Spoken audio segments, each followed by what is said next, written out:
Bonjour et bienvenue sur le podcast Venu d'ailleurs, le podcast où nous parlons de la recherche en astronomie et astrophysique avec une première saison dédiée à la recherche de vie ailleurs. Nous sommes Lucie Lebouleux et Franck Celsis et aujourd'hui nous recevons un message cosmique de nos voisines les exoplanètes. Que contient ce message porté par la lumière? Comment le décoder? Peut-on savoir à distance ce dont sont faites les exoplanètes, leurs atmosphères? L'épisode du jour, c'est Look Up, l'information cosmique. Dans cette enquête, nous vous proposons de la spectroscopie expliquée par Pink Floyd, un bilan météo extraterrestre, des reflets sur l'eau, des éclipses naturelles et artificielles et des molécules à gogo. Et pour cette mission, nous avons deux invités, enquêteurs et enquêtrices hors pair. Jérémy Lecomte, chercheur au CNRS, au laboratoire d'astrophysique de Bordeaux, un collègue donc. Via la modélisation et l'observation, il étudie les atmosphères de planètes, telluriques ou géantes, du système solaire ou d'autres systèmes. Il est impliqué dans le futur télescope spatial Ariel de l'ESA et dans de nombreuses observations d'exoplanètes avec le télescope spatial James Webb. Et nous accueillons aussi Elsa Ducrot, qui est astronome adjointe au CEA.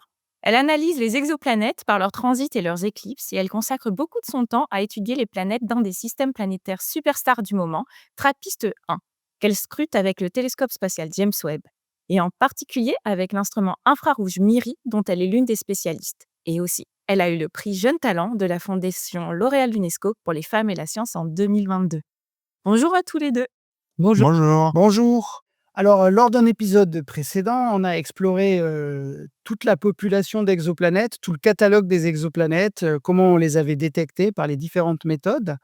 Et ce sont des méthodes qui nous donnent essentiellement parfois le rayon, parfois la masse, la période orbitale, une estimation de la température.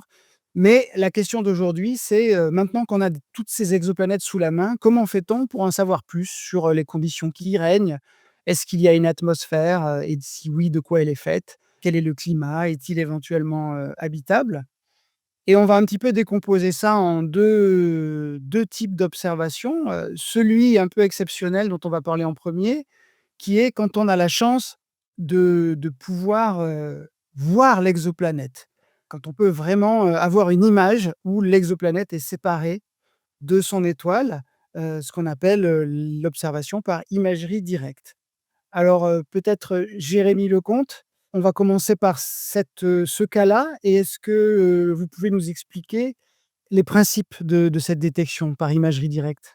Mais en fait, l'imagerie directe, finalement, c'est comme de regarder, une étoile dans le ciel. On prend son télescope et on pointe l'objet qu'on veut regarder. Là, ce qui est un petit peu plus compliqué, c'est que souvent, c'est des planètes et donc ces planètes, elles tournent autour d'étoiles et donc finalement, on ne va pas pointer la planète, forcément, on va pointer l'étoile qui est beaucoup plus brillante, beaucoup plus facile à repérer et ensuite on va essayer de regarder si sur notre image de cette étoile que l'on fait, est-ce qu'il y a une petite, planète à côté, donc un autre point dans notre image, donc finalement la lumière qui nous viendrait directement de la planète. Et là, bien sûr, la difficulté, c'est qu'en fait, comme on le voit, hein, on le voit dans le ciel, le soleil, il est beaucoup plus brillant que les autres planètes qu'on voit dans le ciel, qu'on d'ailleurs, on ne peut voir que de nuit. Et donc là, ça va être un peu le même problème. On va avoir une étoile qui va être, presque des millions de fois plus brillante que la planète qui est autour. Et donc, il va falloir essayer d'arriver à voir cette petite planète cachée dans tout le bruit, toute voilà, la lumière que nous envoie cette étoile dans le télescope. Donc ça, c'est le premier défi, ça va être la quantité, de lumière qu'on arrive à avoir de la planète par rapport, à la quantité de lumière qui vient de l'étoile. Mais il y a un autre défi, c'est la résolution angulaire, pour employer un jargon très spécifique. Jérémy, est-ce que tu veux, en parler un peu?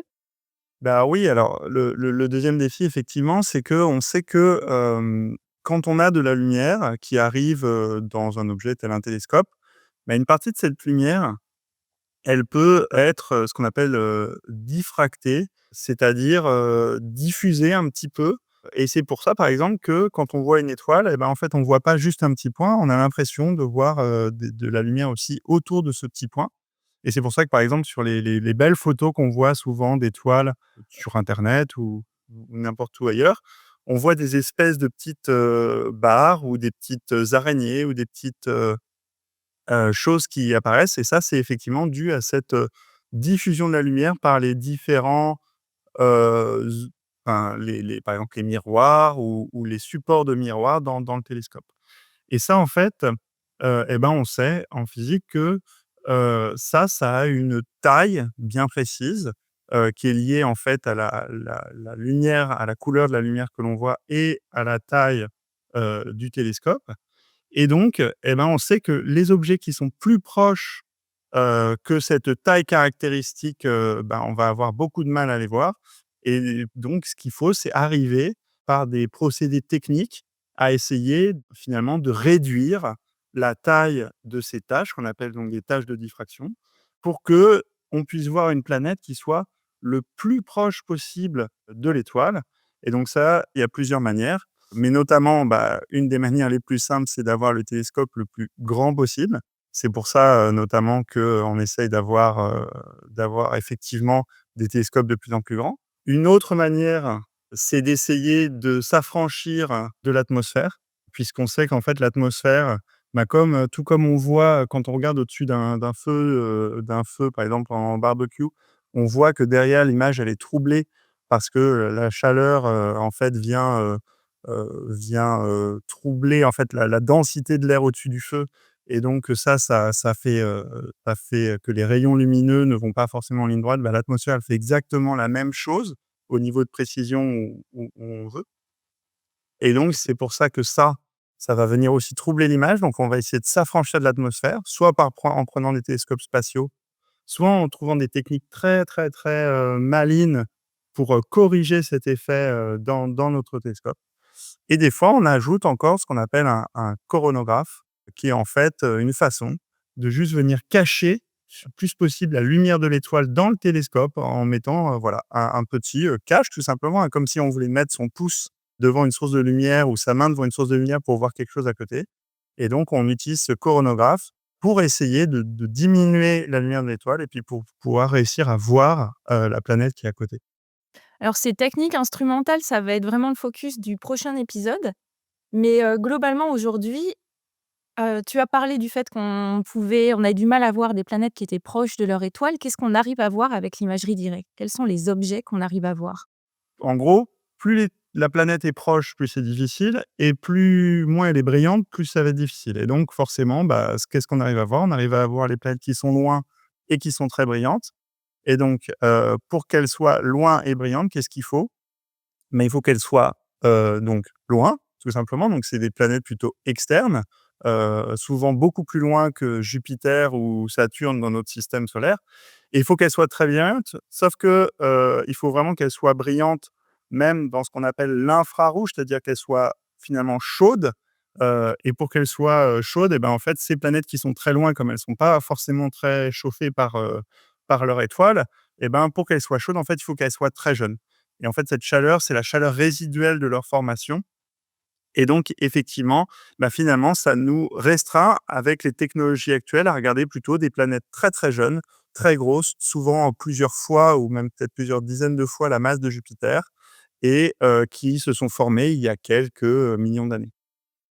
OK, donc quand on est dans cette situation finalement où on a, cette planète loin de son étoile, mais brillante quand même parce qu'elle s'est formée il y a mettons 1 million d'années. On est finalement dans une situation assez standard de l'astrophysique où on peut facilement, travailler sur la lumière de la cible qui nous intéresse et faire ce qu'on appelle de la spectroscopie. Alors, Elsa Ducrot, est-ce que tu peux nous en dire un petit peu plus sur, qu'est-ce qu'on peut apprendre par la spectroscopie? Un petit peu, qu'est-ce que c'est? Tout le monde a en tête, la couverture de l'album, des Pink Floyd, Dark Side of the Moon, où on voit la lumière, dispersée par un prisme qui donne toutes les couleurs de l'arc-en-ciel. C'est un petit peu ça finalement que font les astrophysiciens, non? Bah, oui, exactement. En fait, un prisme, c'est, l'équivalent, beaucoup plus simple, d'un spectromètre. Donc du coup, ce qu'on va vouloir faire, donc c'est décomposer la couleur exactement comme le prisme le fait. Et dans ce cas-là, on va, donc regarder cette planète, qu'on a en imagerie directe, cette jeune planète assez lointaine de son étoile, dans plusieurs longueurs d'onde, dans le but de pouvoir déduire sa composition. Donc en fait, chaque objet a son propre spectre, c'est-à-dire qu'il va avoir vraiment dans chacune des longueurs d'onde, la manière dont il va réfléchir et émettre de la lumière. Par exemple, si on regardait la Terre, on verrait un spectre, tout à fait particulier avec, des bosses et des trous qui correspondent à l'absorption de certaines molécules. Donc, nous, notre but, c'était la même chose, c'est d'aller regarder, le spectre, donc, l'émission en réflexion et en émission de cette planète et de voir si on voit certaines molécules à différents endroits spécifiques du spectre qu'on connaît bien, au sol. On caractérise au sol très bien toutes les molécules, donc après on peut les réidentifier dans le spectre de la planète qu'on obtient. Ça, c'est le cas idéal. Après, c'est en imagerie directe actuellement, c'est encore compliqué, d'arriver à des spectres, très étendus et très complets. Alors je sais que c'est pas votre, spécialité à tous les 2, votre spécialité arrivera beaucoup plus tard, dans cet épisode, mais est-ce que vous avez des exemples d'instruments qui sont équipés, d'imageurs et de spectro-imageurs d'exoplanètes comme ça et quels, objets ils ont pu observer? Elsa?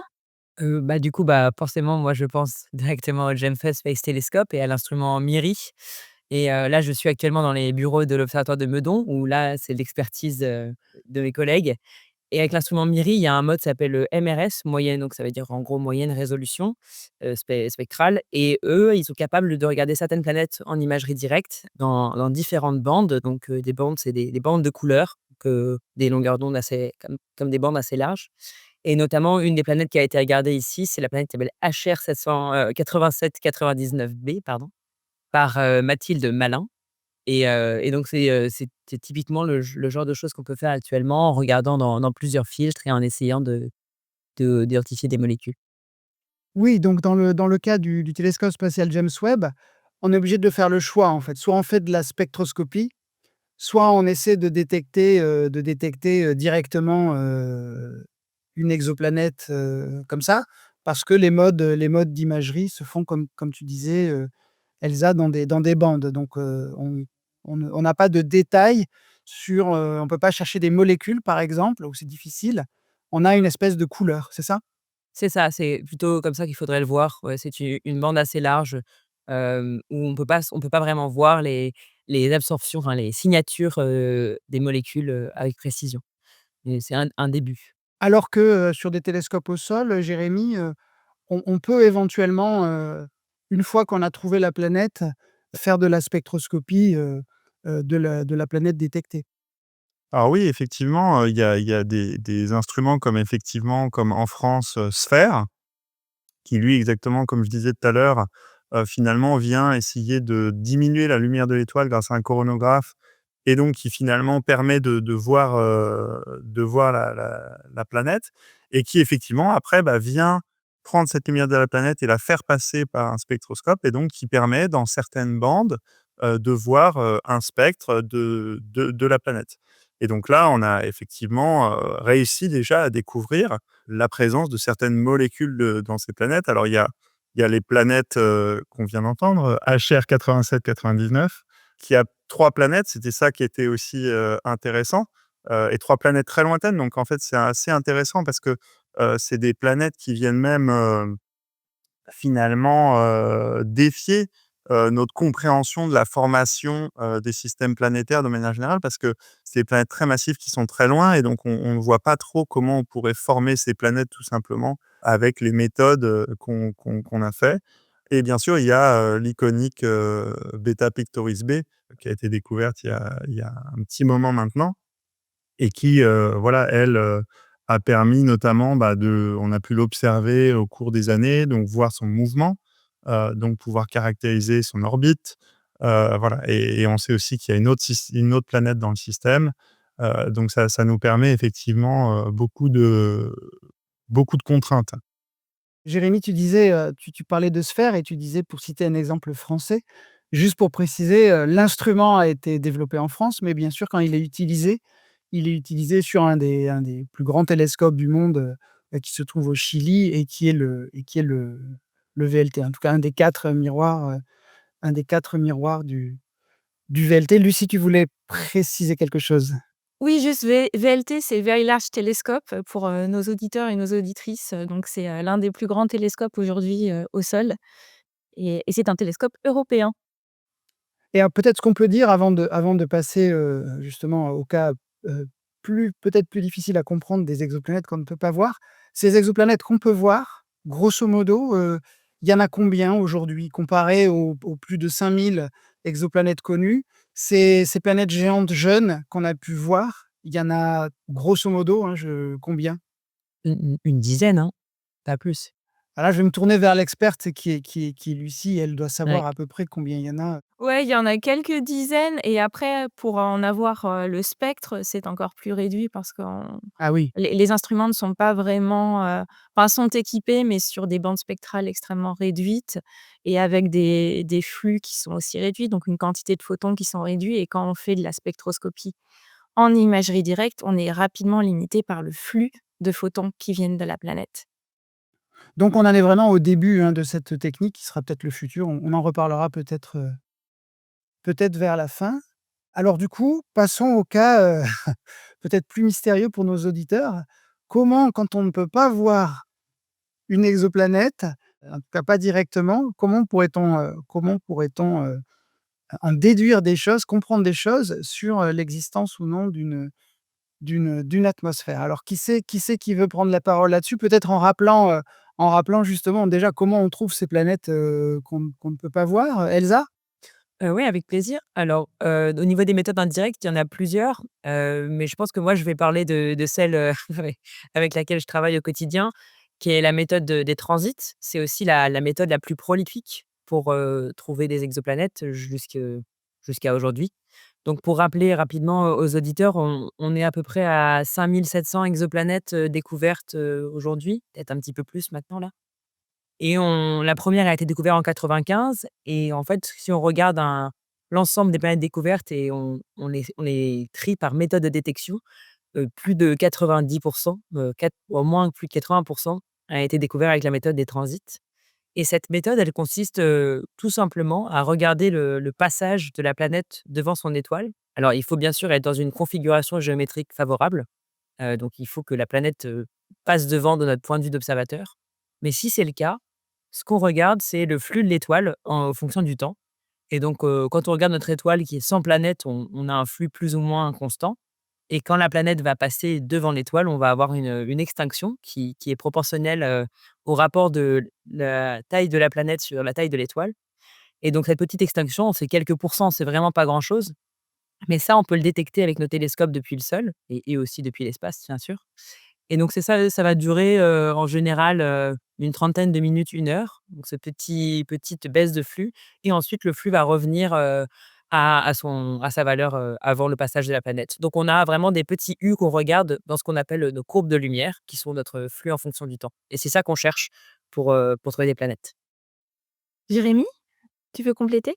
Oui, alors une façon souvent donc que j'avais trouvé, qui je trouvais permet de faire la différence, c'est qu'en fait, c'est juste de bien voir que quand on fait de l'imagerie directe, en fait, on a besoin de séparer la lumière de la planète de la lumière de l'étoile. Quand on fait de l'imagerie directe, on la sépare de manière spatiale, puisque la lumière ne va pas aller au même endroit sur le détecteur puisque là, on peut séparer spatialement, on peut voir différencier l'étoile de la planète. Et en fait, en transit, on ne peut pas faire ça. Donc, on va utiliser une autre technique, on va juste les séparer temporellement. C'est-à-dire que finalement, on va savoir à un moment qu'on voit la planète et à un moment on ne la voit pas. Et donc, en faisant la différence entre ces 2 moments, on arrive à retrouver finalement le signal de la planète. Oui, exactement et je voulais juste ajouter que après, pour confirmer ces planètes, il y a une série d'étapes qu'il faut également faire parce qu'il peut y avoir plusieurs faux positifs et plusieurs faux négatifs. Mais notamment, la première chose à faire, c'est qu'une fois qu'on a ce petit U dans nos courbes qui s'appelle un transit, il faut attendre d'en avoir un deuxième pour avoir la période de la planète. Majoritairement, les observatoires de détection sont au sol. Il y a quelques très bons satellites comme, Kepler et TESS qui sont dans l'espace. Et au sol, on peut avoir des inconvénients avec l'alternance, jour-nuit. Donc parfois, on va avoir un transit, puis, 30 jours plus tard, on va avoir un deuxième transit, mais en fait, la période, ce sera un multiple, au milieu, donc 15 jours, par exemple, donc la moitié de nos 30 jours. Donc il y a toujours une série d'observations qui doivent être faites au sol pour confirmer nos planètes, ça prend un peu de temps et après on doit la garder dans différentes couleurs pour, bien confirmer que c'est des planètes et pas, 2 étoiles qui tournent autour. Il y a plein de petits cas comme ça. Mais c'est quand même une méthode assez simple. Et une fois qu'on les a détectés, avec, cette méthode et qui concerne donc la majorité quand même des détections, comment est-ce qu'on peut arriver à avoir une information sur, l'atmosphère de cette exoplanète ELSA? Alors ensuite, donc on revient toujours à cette couverture des Pink Floyd et à ce prisme, qui sépare la lumière. on va à nouveau regarder ce transit. Maintenant, la planète est confirmée, on sait quelle est sa période, on sait quand regarder pour la voir passer devant son étoile et on va regarder avec un instrument un peu plus précis et on va regarder dans différentes couleurs. Donc typiquement, on va la regarder avec le télescope, James Webb, avec un spectrographe et là, on va décomposer. Donc en fait, ce qui va se passer, c'est que la planète va passer est devant l'étoile. Les rayons qui arrivent de l'étoile vont passer à travers l'atmosphère de la planète, si celle-ci est présente et certains de ces rayons vont être, dans certaines couleurs, vont être bloqués ou non en fonction des molécules présentes. Par exemple, le CO2, donc le dioxyde de carbone, est connu pour absorber, à un endroit très précis dans le rouge et donc la largeur, la taille apparente de la planète va être plus grande dans cette couleur-là, parce qu'il y a plus de lumière qui sera bloquée. Elle sera bloquée par l'atmosphère. Alors que dans d'autres couleurs, la lumière ne sera pas bloquée et donc du coup la taille apparente paraîtra plus petite. Donc nous, ce qu'on a après, c'est à tracer la taille apparente de la planète en fonction de la couleur pour voir des bosses et des trous qui correspondent à nouveau à ces molécules. Donc on peut identifier les molécules présentes dans l'atmosphère. Et là, il y a le James Webb qui a ah pardon Franck, tu voulais intervenir? Ah, c'était peut-être pour dire que, revenir un petit peu historiquement alors effectivement, on va parler du James Webb qui est un petit peu une révolution pour pousser cette technique-là qu'Elsa vient de décrire. Peut-être refaire un peu historiquement ce qui nous a permis de mettre en évidence, des atmosphères. Alors, peut-être Jérémy, tu peux nous rappeler que dans beaucoup de cas, ne serait-ce qu'avoir le rayon de la planète et sa masse, on sait dès le départ qu'on a affaire à une planète qui a une grosse composante atmosphérique. Alors oui, déjà effectivement, il y a toujours cette question quand on regarde une planète plutôt par exemple de la masse de la Terre ou plus petite ou à peu près, un petit peu plus grande. Mais effectivement, quand on voit une planète qui va, par exemple, avoir la masse et le rayon, on va dire par exemple, pour faire simple, de Saturne ou de Jupiter, ben, là, on voit très difficilement comment on pourrait avoir ce type de planète qui ne serait qu'une espèce de grosse boule de roche et qui n'aurait pas, attiré et retenu une portion d'atmosphère. Et donc effectivement, ces planètes-là, on s'attend à ce qu'il y ait une atmosphère.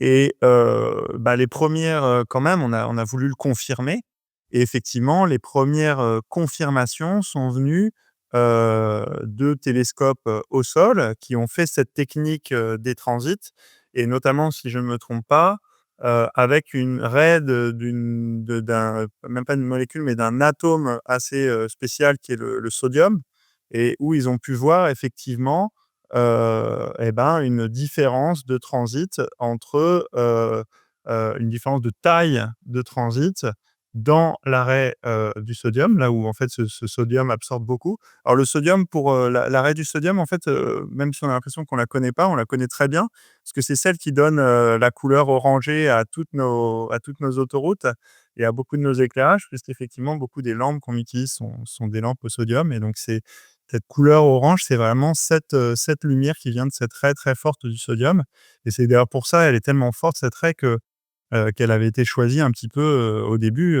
parce qu'on se doutait qu'elle devait faire un signal très fort et donc effectivement, ça a été la première confirmation, même si, pour ces grosses planètes, on se doutait qu'il y avait une atmosphère. La première confirmation, bah, d'une atmosphère sur cette planète et puis tout simplement du fait qu'on pouvait, et ben, détecter ces atmosphères, ce qui était pas du tout évident. Il faut quand même rappeler que dans cette technique, prenons un exemple, un Jupiter qui passe devant un Soleil, Jupiter étant 10 fois plus petit en rayon que le Soleil, la surface de Jupiter, c'est 1/100 du rayon du Soleil. Donc le transit déjà, il faut être capable de voir une petite baisse de luminosité de 1 mais son atmosphère, elle va encore être, elle, en taille, un peu moins de 10 fois, enfin un peu plus de 10 fois plus petite que le rayon de la planète. Donc la taille couverte par l'atmosphère, bah, c'est encore 100 fois plus petit. Donc on doit réussir à faire la différence entre 2 couleurs d'une différence de taille de planète d'une différence sur la luminosité de l'étoile de 1/100000 globalement. Donc c'est assez compliqué et donc c'était déjà pas mal d'arriver, à faire ça, à l'époque. Oui, quand tu dis Jérémy que la contribution de l'atmosphère, c'est une toute petite partie de ce pourcent de baisse de luminosité, Ce que tu veux dire, c'est la partie de l'atmosphère qui peut donner cette signature spectroscopique, c'est-à-dire la partie la plus externe, celle qui est, plus ou moins transparente, plus ou moins opaque, parce que l'essentiel de la planète, c'est une atmosphère. Mais cette partie qui va faire varier la taille apparente, oui, là, c'est vraiment les limbes les plus superficielles, quoi. Oui, effectivement, bah, quand on parle d'une planète comme la Terre, on sait très bien, effectivement, ce qu'on entend par atmosphère. Il y a une surface, elle est rocheuse, où il y a un océan et puis au-dessus, il y a du gaz. Effectivement, dans ces grosses planètes, c'est plus compliqué de définir l'atmosphère. Effectivement, ce qu'on appelle l'atmosphère par comparaison avec l'enveloppe de gaz, ça sera effectivement la partie qui va interagir avec l'extérieur, notamment à travers le rayonnement. Je voulais juste, bien clarifier qu'actuellement, on est tout juste, dans l'ère où on s'attaque à la caractérisation de planètes autour d'atmosphères autour de petites planètes. Donc, pendant, les 30 dernières années, la caractérisation atmosphérique, en effet, a commencé assez vite avec la méthode des transits, mais sur des grosses, des planètes géantes, on est allé de un peu plus petit vers des planètes qu'on appelle sous Neptune, donc on n'est pas dans notre système solaire. Et là, avec le James Webb, on est tout juste à l'orée de pouvoir regarder des planètes, rocheuses et dire si elles ont une atmosphère ou pas. Donc, c'est vraiment le la grande révolution qu'apporte James Webb sur les planètes rocheuses. Effectivement et puis on peut même, finalement rappeler qu'après ces premières observations du sol, on a eu des observations de l'espace, notamment grâce à Hubble, déjà pour commencer, qui a été voilà le 1er qu'on a utilisé pour essayer de faire de la spectroscopie de transit sur ces planètes et qui lui a été hyper intéressant puisque, ben, du sol, on le sait, c'est compliqué d'observer dans l'infrarouge parce que tout simplement l'atmosphère vient finalement nous cacher elle-même puisqu'elle, à cause du CO2, de la vapeur d'eau, elle vient nous cacher, ces longueurs d'onde infrarouges et donc bah, Hubble qui était au-dessus de l'atmosphère a permis de faire, des choses et donc c'est grâce à Hubble qu'on a pu avoir les premières détections pour le coup de molécules qui, elles, absorbent plus dans l'infrarouge et notamment la vapeur d'eau. Voilà, il y a eu des découvertes et après effectivement un autre télescope, Spitzer, qui avait quelques modes d'observation. Alors au tout début, il y avait un mode spectroscopique à très basse résolution, mais très vite, Spitzer étant en fin de vie, n'avait plus finalement assez de refroidisseurs, de liquide refroidisseur pour garder ces modes-là et n'a gardé que, 2, je crois 2 voilà, 2 canaux où il pouvait, voir, dans l'infrarouge et qui a quand même permis de faire des avancées. Mais c'était très compliqué d'identifier de manière univoque certaines molécules. Mais c'est quand même vraiment un gros fait d'armes parce qu'il faut quand même savoir que ces 2 télescopes, au moment où ils ont été lancés, ben, les exoplanètes, finalement n'avaient pas été, presque pas été découvertes. C'était quelque chose de complètement, c'était de la science-fiction et donc ils n'avaient pas du tout été faits pour pouvoir observer ces planètes et donc bah, finalement, il a fallu, beaucoup d'ingéniosité pour réussir à observer quand même ces transits en spectroscopie, malgré ça. Et ça a été un succès vu le lot de découvertes, qu'ils ont permis de de faire, tous les 2. Juste pour préciser, parce qu'il se trouve que j'étais impliqué dans ce travail, la première détection, qui a été faite, qui était celle de la vapeur d'eau, c'était avec Spitzer, mais effectivement, elle était extrêmement à la fois controversée et difficile, et peu robuste parce qu'on avait, comme tu disais, de trois points. C'était pas vraiment de la spectroscopie, c'était 3 bandes spectrales et on s'amusait effectivement à dire qu'on pouvait le fitter par la molécule d'eau, mais aussi par un dinosaure, par exemple, à l'époque. Mais c'était, la première, je dirais, c'était la première fois qu'on essayait, non, ça avait été fait pour les atomes et là, on essayait d'aller chercher le signal d'une molécule. Et à nouveau pour des objets qui sont des équivalents de planètes géantes, enfin qui sont des planètes géantes gazeuses pour lesquelles on n'avait aucun doute qu'il y avait une atmosphère, mais on était là à tester les techniques quand même pour essayer de les mettre en évidence et puis quand même avec des questions sur leur composition, détaillée. Voilà, c'est une petite précision sur Spitzer qui est un télescope infrarouge qui a quand même fait beaucoup pour les exoplanètes et notamment pour un système dont on parlera plus tard qui est TRAPPIST-1. Jérémy, tu veux compléter ça? Oui, c'était juste pour dire qu'effectivement, on dit là, on a l'air de dire que, bon, bah, on savait qu'il y avait des atmosphères, donc c'était juste une confirmation. Mais en fait, il y avait quand même énormément de questions autour de ça parce que Tout comme, la détection de la première exoplanète, eh ben, c'est une planète que vraiment qu'on s'attendait pas forcément à trouver. C'était une planète, type Jupiter, mais, à quelques jours, d'orbite autour de son soleil, donc qui se prenait des milliers, des millions de fois, l'irradiation, de Jupiter et dont on ne savait pas comment elle s'était formée. Donc en fait, arriver à détecter des molécules, notamment de la vapeur d'eau ou par exemple, si, on en parlera plus tard, mais si on arrivait à trouver d'autres molécules, par exemple du CO2, du méthane et d'autres molécules comme ça, mais en fait, ça nous informe sur la composition de cette planète et donc ça nous informe, notamment sur comment elle s'est formée et ça, c'est extrêmement important parce que si on a bien quelque chose qu'on a appris avec les exoplanètes, c'est que souvent on fait des prédictions et quand même la plupart du temps, elles sont fausses et donc bah, voilà, il faut avoir un peu d'humilité et quand même se dire qu'on y va des fois pour confirmer des choses, mais on apprend beaucoup, beaucoup en le faisant. Je suis d'accord avec ce que dit Jérémy et ça fait penser à une autre surprise, qu'on a eue qui est en fait, maintenant très répandue, très connue. C'est le la population de planètes sur laquelle on est tombé. Donc déjà, il y avait c'est Jupiter chaud évidemment et puis après maintenant quand on regarde, un histogramme de toutes les planètes découvertes, on a énormément de super Terre et de sous-Neptune qui sont des objets que nous on n'a pas dans notre système solaire et qui sont toujours, je trouve ça assez fascinant, pour le public en général parce que c'est soit des planètes un peu, qu'on imagine rocheuses comme la Terre, mais avec des rayons plutôt, 2 fois celui des rayons de la Terre, ou des planètes, plus petites que Neptune, qu'on imagine peut-être avec, des océans de magma en équilibre avec des grandes atmosphères d'hydrogène. C'est des mondes qui nous paraissent totalement, inimaginables, d'un point de vue système solaire et en fait, ils sont excessivement fréquents. Donc encore une fois, on savait pas ce qu'on allait découvrir et maintenant c'est parmi des cibles les plus intéressantes, qu'on a, notamment avec James Webb, par exemple.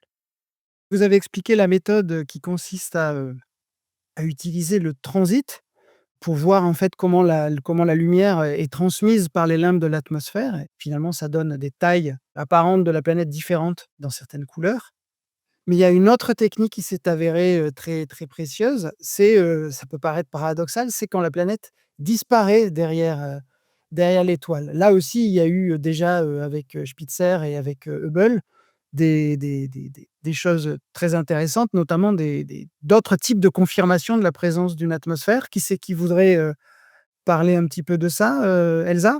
Oui, avec plaisir. Encore une fois, il faut qu'on cette planète, il faut quand même qu'elle soit dans le même plan plus ou moins que l'observateur et les qui regarde l'étoile. Donc il va falloir cette fois-ci, pas qu'elle transite, mais qu'elle soit occultée par l'étoile. Donc ce qui va se passer maintenant, au lieu de regarder le moment où elle passe devant, on va regarder au moment où elle passe derrière et on va avoir à nouveau une extinction de flux. Donc encore une fois, on est dans le domaine, temporel, comme disait Jérémy. On regarde le flux en fonction du temps et donc cette fois-ci, au moment où la planète passe derrière, c'est une extinction de flux qui va être beaucoup plus petite que le transit. Parce que là, cette fois-ci, on ne regarde pas la partie cachée par la planète, on va regarder le flux de la planète qui va, d'un coup ne plus être visible parce que la planète va être derrière. Majoritairement, ces observations, elles ont été faites dans l'infrarouge parce qu'on regarde la chaleur de la planète, en fait. On regarde donc avant, quand on a étoile plus planète et pendant cette éclipse secondaire où on n'a que l'étoile. Et la petite extinction va être directement proportionnelle au flux de la planète qu'on regarde. Donc forcément, c'est plus facile pour des planètes qui vont être chaudes. Donc c'est plus facile pour des planètes qui vont être, proches de leur étoile. C'est plus facile de regarder, l'extinction, dans l'infrarouge d'une planète, assez chaude. Peut-être Jérémy, tu veux compléter? Oui, bah, c'est très complémentaire, c'est surtout ça que je voulais dire, puisque effectivement, donc c'est beaucoup plus facile pour, une planète qui est chaude et donc ça, en fait, cette propriété-là, ce qui est intéressant, c'est qu'en fait, on n'a plus maintenant qu'une information sur la composition de l'atmosphère, mais on a même une information sur sa température, voire même, en fait, sur la structure en température de son atmosphère. Par exemple, pour faire simple, on peut réussir à voir si l'atmosphère, par exemple, refroidit quand on monte vers le haut de l'atmosphère, comme par exemple, la Terre le fait dans les basses couches de l'atmosphère, c'est-à-dire, ce qu'on appelle la troposphère pour faire simple, où on sait bien qu'il fait plus froid quand on va en montagne, quand on monte en altitude. Mais on peut aussi détecter si la température, par exemple, remonte en fonction de l'altitude, ce qui est, par exemple, plutôt le cas sur la Terre, au niveau de la stratosphère, où on sait que la couche d'ozone vient en fait, l'ozone, en arrêtant les UV du soleil, se chauffe et donc, réchauffe l'atmosphère quand on monte, en altitude. Et ben ça, typiquement, on peut aussi le faire grâce à cette, éclipse, grâce à cette émission, puisque finalement, on a une information sur la température de la planète et donc ça, c'est extrêmement intéressant parce que ça nous permet aussi, par exemple, de savoir s'il y a certaines molécules qu'on ne détecte pas directement, on ne voit pas la molécule parce que tout simplement, on regarde pas dans la bonne longueur d'onde, mais on peut savoir qu'elle est là parce qu'elle a un effet, sur, la structure thermique, de l'atmosphère. Je voulais juste, rappeler aux auditeurs, qu'on appelle, éclipse primaire où transite le moment où elle passe devant et éclipse secondaire, le moment où elle passe derrière. Mais par abus de langage, on dit tous éclipse pour l'éclipse secondaire et transit pour l'éclipse primaire. Donc voilà, si jamais quand on dit éclipse, on pense à l'éclipse secondaire.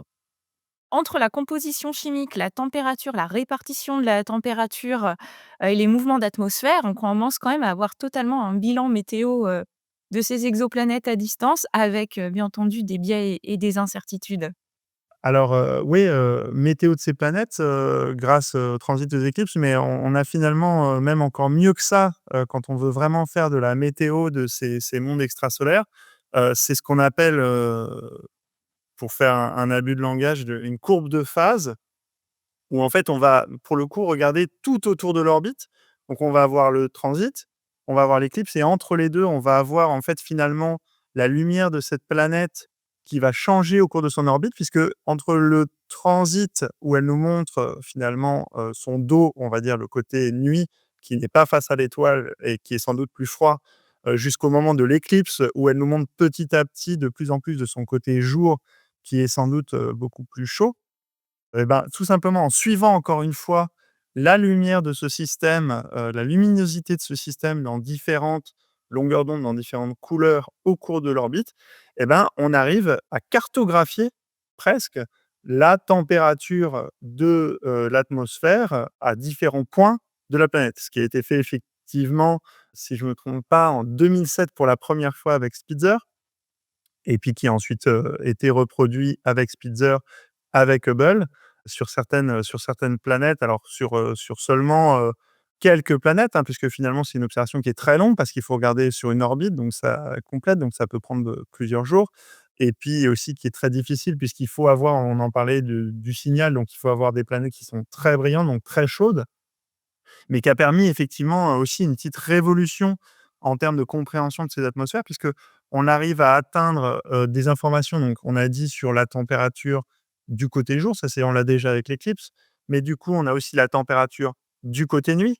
On sait aussi quel est le point le plus chaud sur la planète, qui n'est pas forcément celui qui est juste en dessous de l'étoile et ça, on le sait maintenant, c'est à cause de vents supersoniques, des vents qui vont à plusieurs, kilomètres par seconde, qui viennent en fait prendre l'énergie du côté jour de la planète et la redistribuer sur la planète. C'est pour ça que le côté nuit n'est pas si froid que ce qu'il serait s'il n'y avait pas d'atmosphère et que le côté jour, le point le plus chaud du côté jour n'est pas exactement sous l'étoile, mais un petit peu décalé et donc tout ça, c'est des informations qui n'ont pu être accessibles que parce qu'on avait cette technique de la courbe de phase. Et donc ce qui est assez formidable dans cette méthode, c'est qu'elle apporte une information même si on n'a pas d'information, spectroscopique. Même si on disperse pas la lumière, on a quand même cette façon d'estimer la température en différents points de la planète. Mais on peut aussi coupler cette méthode avec de la spectroscopie et ça a été fait déjà, à l'époque avec, Hubble. On est d'accord? Et effectivement, parce que alors on a quand même besoin de savoir effectivement, même si on n'a qu'une seule couleur, on va dire, une seule bande spectrale, on a besoin de savoir laquelle c'est, puisque c'est comme ça qu'on peut relier la lumière que l'on a à la température de la planète. Mais effectivement, avec Hubble, on a réussi à faire ça dans plusieurs bandes spectrales en même temps, c'est-à-dire regarder, toute cette courbe de phase et séparer la lumière, dans toutes ces différentes couleurs.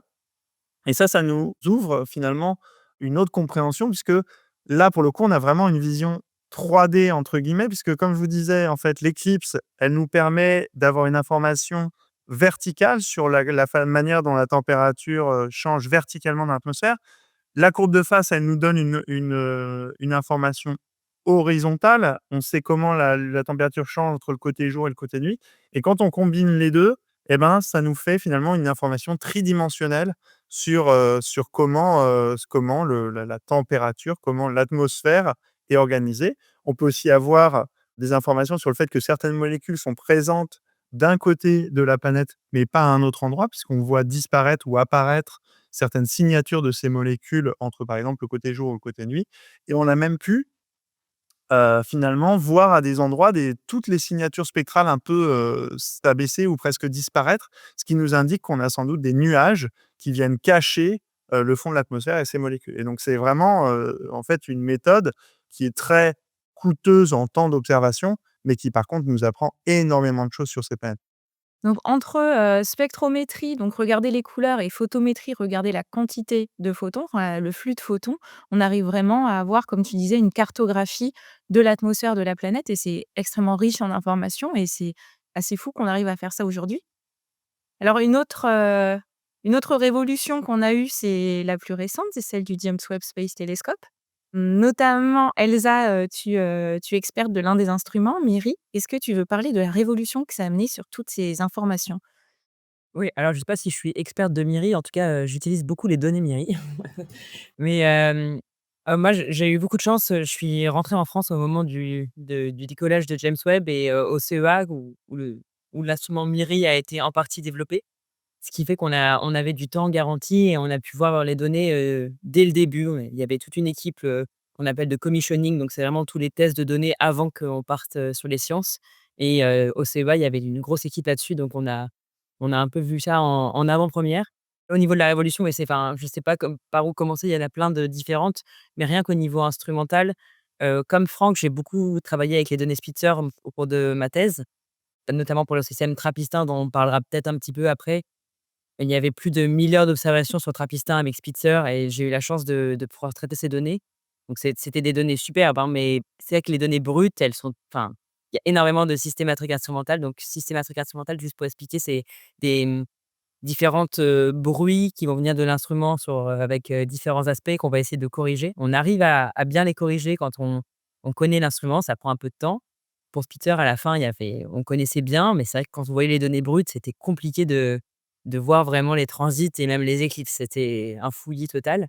Et là, avec James Webb, quand on a reçu les premières données, heu, rien qu'en récupérant la courbe de lumière brute, on voit déjà tout parfaitement. Il y a très, très peu de bruit, c'est excessivement stable, le télescope, il bouge pas du tout en position. Enfin, j'ai jamais vu ça moi, avant, au sol et même dans l'espace du coup avec, Spitzer ou même avec Hubble qui a énormément de systématiques aussi. Donc voilà, au niveau instrumental, c'était cette révolution-là, j'avoue que j'étais très étonné par la qualité des données et ensuite, bah, alors on a plein de choses. Déjà, on a un miroir beaucoup plus gros, donc si on compare avec Hubble, c'est un miroir de 2,4 mètres, James Webb, c'est 6,5, donc on récolte beaucoup plus de lumière, on est beaucoup plus précis.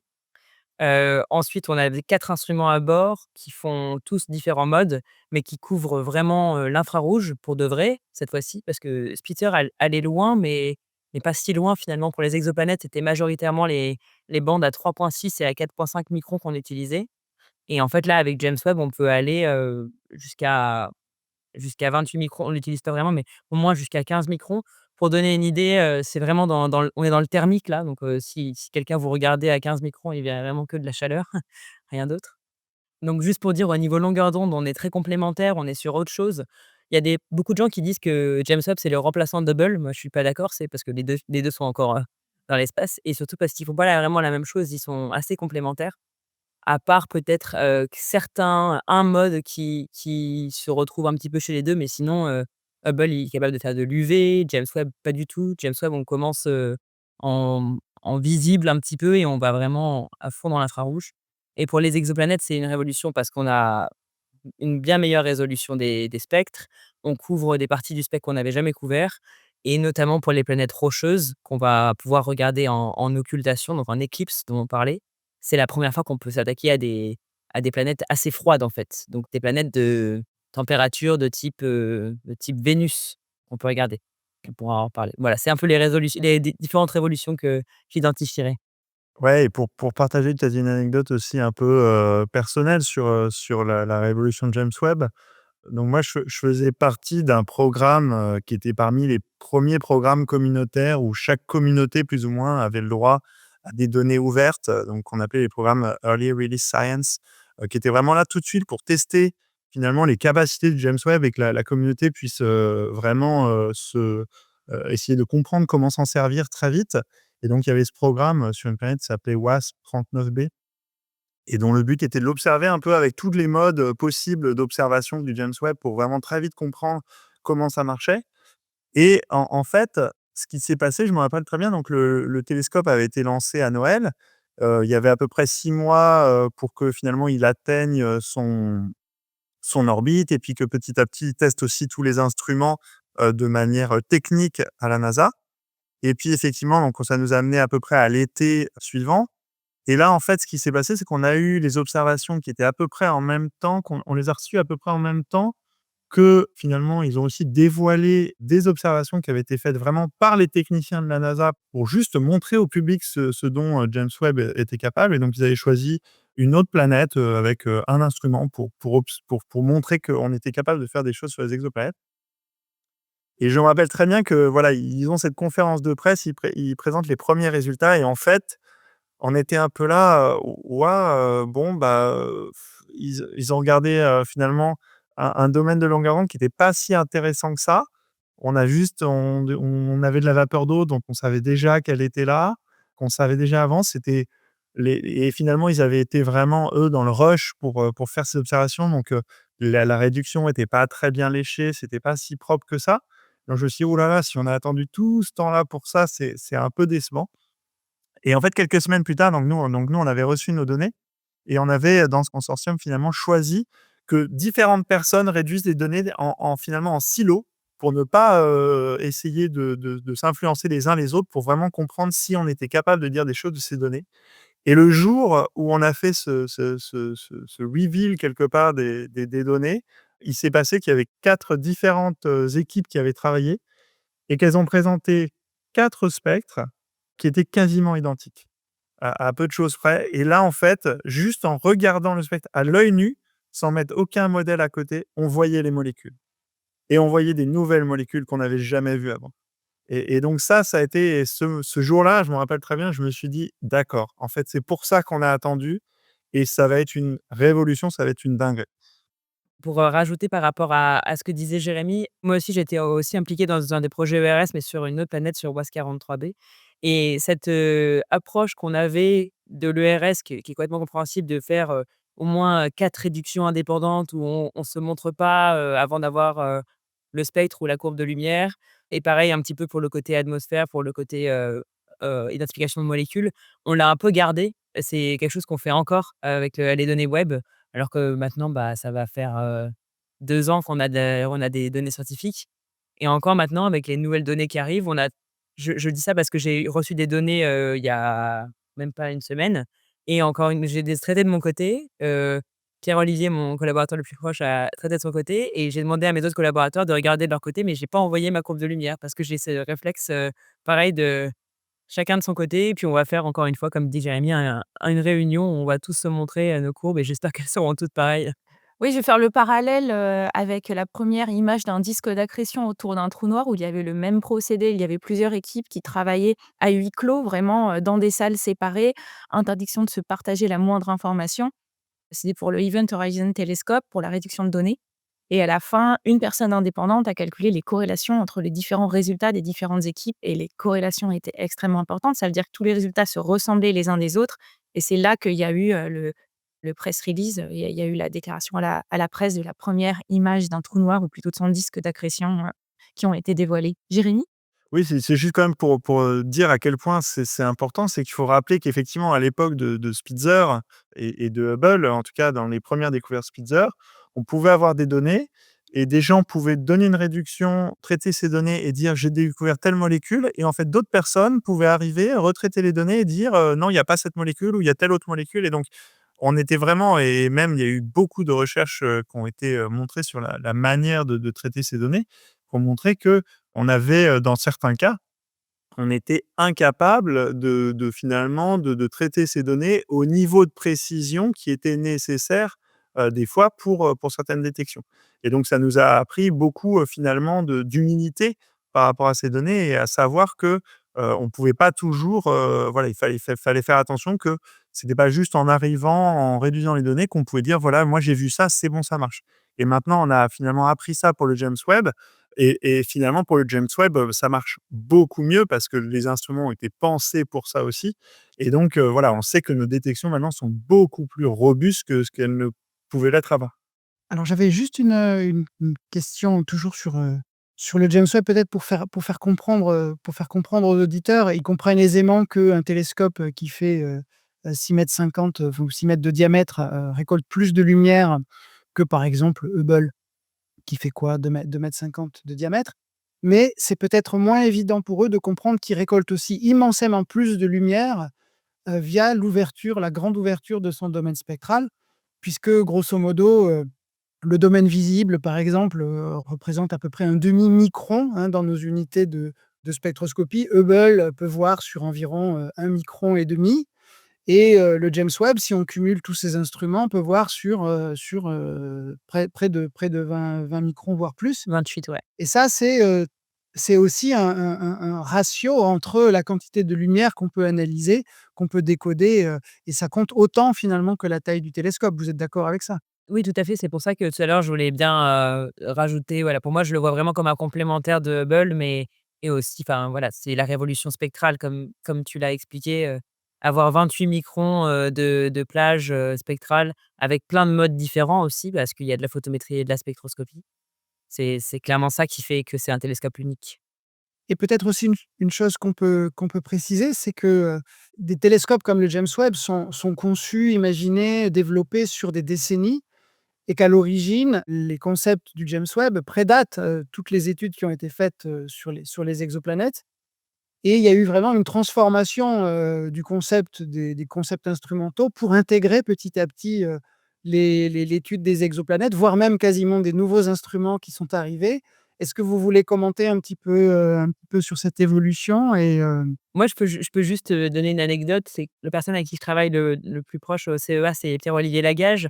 Pierre-Olivier Lagage, lui, c'est un expert de l'infrarouge et il est dans l'astronomie depuis, assez longtemps et en fait, il est impliqué sur le James Webb depuis quasiment le début, mais il vient pas du tout des exoplanètes à la base et en fait, la révolution exoplanète a fait adapter, enfin, non, pas adapter les instruments, mais plutôt, c'est d'adapter aux instruments de James Webb et pour montrer, comment on pouvait avoir des informations, décisives sur les exoplanètes avec ce télescope qui était pas fait du tout pour les exoplanètes et lui maintenant au quotidien, il fait que des exoplanètes. Et il a bien raison. Pour, revenir au James Webb, moi, j'avais été impressionnée que les premières images qui avaient été dévoilées, on avait, je crois, 5 images qui avaient été dévoilées, plus un spectre. Et c'était assez impressionnant parce que les images sont magnifiques. Elles parlaient facilement au grand public, dont je fais partie sur certaines thématiques d'astrophysique. Et à côté, on avait un spectre qui est beaucoup plus opaque et beaucoup plus compliqué à comprendre, à analyser, à percevoir, ce qui peut être beau, dans ce type d'information. Voilà, c'était une anecdote sur, les premières images ou informations, du James Webb. et comme le disait Jérémie, ce fameux spectre, même pour les experts, était décevant. C'était assez déprimant, et heureusement que rapidement sont arrivés des spectres à la fois pas à cause du choix de la cible et puis à cause des différents instruments et de leur maîtrise, où vraiment on a eu toute la portée du truc. Donc effectivement, c'était un choix, peut-être peu judicieux, ce fameux spectre dont tu parles, Lucie. Oui, c'était, il y avait une volonté, je pense, d'être très conservateur dans le type, enfin vraiment de regarder, ce que l'instrument, les best, capabilities de l'instrument, mais bon, oui, c'était décevant. Et Jérémy, tout à l'heure, tu parlais, des erreurs qui avaient été faites, enfin des biais d'interprétation qui avaient été faites autour de données Spitzer, notamment, en fonction, des modèles. Est-ce que ça colle à tel type de modèle et ça veut dire qu'on a tel type de composition, mais après on a tel autre type de modèle qui correspond et on a une autre composition qui émerge. Et là, c'est l'occasion de parler de K2-18b qui a quand même fait le buzz, je crois, l'année dernière, et c'est grâce à ce buzz qu'on s'est rencontrés avec Franck Celsis, notamment. K2-18b, alors, pour, lire l'un des communiqués qui avait été faits, c'est une planète qui serait un océan d'eau liquide avec du méthane, du gaz carbonique, une température favorable à la vie, une molécule qui pourrait s'apparenter à du phytoplancton, et cetera. Donc il y avait vraiment un gros, lourd d'informations, hein, et cette information qui avait beaucoup émergé dans les médias, je dois dire que moi, dans la communauté astrophysique, elle était beaucoup plus passée en douceur. Est-ce que vous voulez commenter sur ce dos, Jérémy?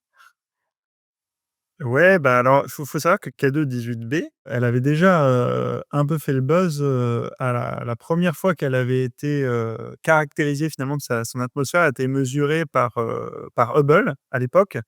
Il faut le rappeler, donc dans une toute petite gamme de longueur d'onde, dans le proche infrarouge et elle avait fait un petit peu le buzz parce que bon, bah, clairement, pas autant parce qu'on parlait pas de phytoplancton à l'époque, mais c'était, l'une des plus petites, planètes finalement pour laquelle on avait réussi à détecter une atmosphère de manière assez, non équivoque. Alors non équivoque pas tout à fait parce que donc on savait qu'il y avait une atmosphère, mais il y avait un grand débat.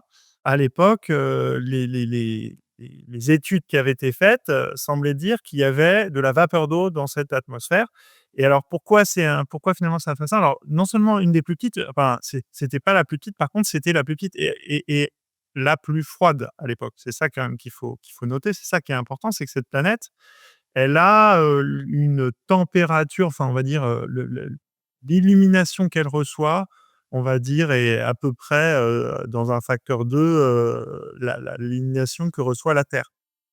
Donc c'est vraiment, un objet, dont on pourrait s'imaginer ou dont on fantasmait peut-être à l'époque qu'elle pourrait être similaire, à la Terre et donc c'est pour ça que c'était si intéressant.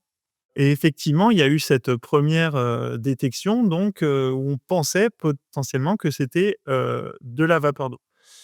Mais en fait, voilà, le problème, c'est que, et ben, dans la longueur d'onde qu'on pouvait voir avec Hubble, il se trouve qu'il y a 2 molécules qui sont très similaires, juste dans cette bande-là. Elles se ressemblent beaucoup, c'est le méthane et la vapeur d'eau. Et donc, dans les observations, c'est très compliqué de faire la différence, mais ça ne veut c'est clairement, ça fait, c'est pas du tout la même chose pour cette planète si elle a, de la vapeur d'eau ou du méthane dans sa atmosphère. Et donc effectivement, bah, avec James Webb, bah, là, pour le coup, comme on a pu le dire, on a pu étendre cette gamme de longueur d'onde et là, d'un coup, il était clair que c'était plus du tout, de la vapeur d'eau, mais que c'était du méthane. Et donc voilà, c'était ça a vraiment, là, ça nous montrait, vraiment encore une fois, quasiment à l'œil nu, on peut regarder, les données et dire, voilà, là, il y a du méthane, c'est très clair. Et effectivement, ce qui est finalement, très, ce qui a fait le buzz, c'est que il y avait quelques petites signatures spectrales un peu plus mystérieuses ou absence de certaines signatures qu'on aurait pu attendre. Donc il y avait, on va dire, que des personnes qui ont dit que peut-être il y avait une molécule qui effectivement serait liée, enfin qui en tout cas sur Terre est liée à des processus, de vie. Ça, je pense que c'est vraiment, une détection qui est très, très peu robuste quand on regarde ça de manière un peu sérieuse. Par contre, il y a des choses assez intéressantes qui ont l'air beaucoup plus robustes. C'est par exemple le fait qu'on n'ait pas d'ammoniac dans cette atmosphère, alors qu'on pourrait s'attendre, sous certaines conditions, si on pense que c'est une planète avec, une grande enveloppe, d'hydrogène, autour d'un noyau, par exemple, d'un noyau rocheux avec peut-être effectivement aussi de l'eau.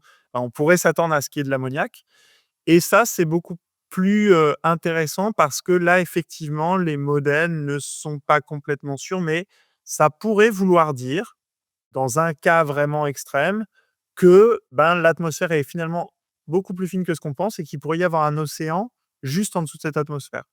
Mais là, effectivement, bah, moi-même, j'ai mené des études là-dessus et par contre, on se rend compte que, et c'est là que c'est toujours important de voir qu'il y a les observations, mais il faut aussi toujours les complémenter avec des modèles physiques pour essayer de comprendre. Comme on ne peut pas vraiment voir ces planètes, on est obligé de complémenter ce que l'on voit, avec des modèles pour essayer de contraindre les possibles. Et en fait, quand on regarde, les contraintes opérationnelles qu'on a et les contraintes climatiques qu'on peut poser sur des planètes de ce type-là, bah, on se rend compte que c'est quand même assez compliqué de garder un océan sur une planète telle que K18b. Donc est-ce qu'on va avoir la réponse de s'il y a un océan ou pas? Bah, a priori pas tout de suite. En tout cas, il faudra sans doute beaucoup d'observations complémentaires, un peu plus fines, pour mieux caractériser son atmosphère. Elsa, tu veux compléter? Oui, je voulais juste compléter, dans l'exemple, le bon exemple de KD-18b, donc qui est en effet une des planètes stars, bah, depuis Hubble, jusqu'à maintenant avec James Webb. Il y a cet aspect qui est très intéressant, c'est que c'est vraiment la planète typique de l'aspect multidisciplinaire. c'est que là, maintenant, il y a la partie atmosphère, mais il y a aussi la partie intérieure qui commence à intervenir de plus en plus. Donc il y a plusieurs scénarios qui sont proposés avec, ce monde d'eau ou alors un monde avec un océan de magma en équilibre avec une atmosphère. Et donc dans ce cas-là, il y a des personnes qui ont travaillé sur ces papiers-là qui sont plutôt de la branche, géologie, enfin planétologie, géologie. Et je trouve ça très intéressant parce que d'un coup, on arrive à des moments où on est obligé de coïncider les modèles avec différentes expertises, donc l'expertise atmosphère comme celle de Jérémy, observation et aussi, intérieur planétaire et alors que c'est des objets qu'on voit toujours pas, mais on arrive à se poser ces questions avec, même des méthodes indirectes. Oui, alors, je voulais juste faire un commentaire sur K2-18 parce qu'on parlait tout à l'heure de ces approches extrêmement rigoureuses où on a plusieurs équipes qui indépendamment, traitent un signal et vérifient qu'elles arrivent bien aux mêmes conclusions sur des objets, en particulier quand on veut faire des annonces assez importantes. Et là, clairement, c'est dommage parce que les médias sont restés sur l'annonce initiale de donc cette équipe je crois de Cambridge là, de Nikou Madhusudhan sur, le fait qu'il y aurait un océan liquide sur cette planète et le fait qu'on aurait détecté ce sulfure de diméthyle qui sur Terre vient du plancton. Si ça avait été fait correctement et ça on le voit après avec toute la littérature qu'il y a eu en réponse à ce papier, on voit qu'il y aurait pas eu du tout ce type d'annonce, à la fois sur les aspects de modélisation de l'atmosphère et de la possibilité d'avoir un océan et sur les aspects de détection, de cette espèce qui est vraiment pas du tout, observée, de façon claire dans le spectre. Grosso modo, une planète comme K2-18, tout le monde voulait l'observer avec James Webb et donc tout le monde a fait des demandes de temps pour l'observer. Il y a un côté, on évalue les demandes, en double aveugle, il y a un côté un peu loterie aussi et c'est un petit peu dommage. Il faudrait que nous, en tant que communauté, on apprenne un petit peu à comment, sur des sujets qui intéressent autant le grand public, on puisse fournir des résultats plus clairs et plus rigoureux. Elsa, je crois que tu veux continuer là-dessus? Non, juste, rebondir, une petite anecdote par rapport à ce que tu dis, j'ai commencé à enseigner au niveau licence 1 sur un cours d'introduction à l'astrophysique et c'est typiquement à cause d'informations comme ça où on va parler de biosignature, de plancton, alors qu'en effet, c'est pas très robuste comme détection. J'ai demandé à mes élèves, par questionnaire anonyme: «Est-ce qu'on a déjà découvert de la vie ailleurs?» et j'en ai une dizaine qui me dit que oui et en fait, ça c'est pas vraiment de leur faute, c'est à cause de certains communiqués qui sont moins bien phrasés. Donc en effet, il y a une rigueur à avoir, sur ces annonces-là. Une dizaine sur combien? Une dizaine sur 90. Oui, oui, il y a, Hervé Cotin qui fait ce même genre de sondage, sur ses étudiants, en particulier sur la question de la détection de vie sur Mars et qui a aussi des résultats assez inquiétants, pour des étudiants en sciences.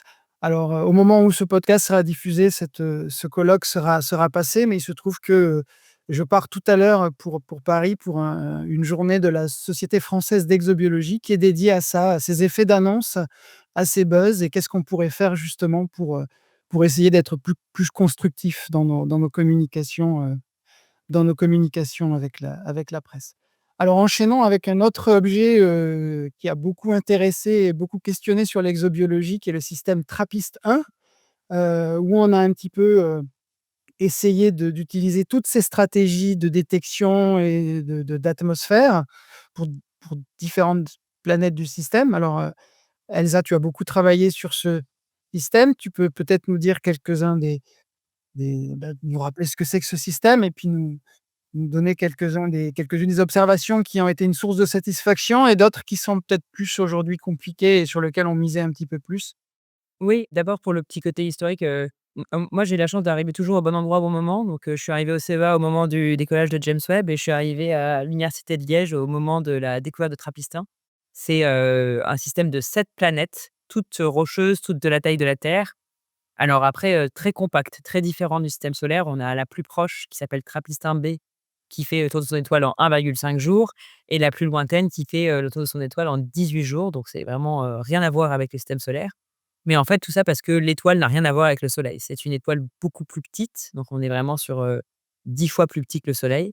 On dit que c'est une naine rouge parce qu'elle est très froide, on l'imagine du coup très rouge et ça a beaucoup d'avantages, notamment on va rapidement, juste pour évoquer par rapport à la méthode des transits, Jérémy expliquait que, pour regarder le transit d'une planète de la taille de Jupiter devant une étoile de type solaire, on arrivait, à peu près à 1.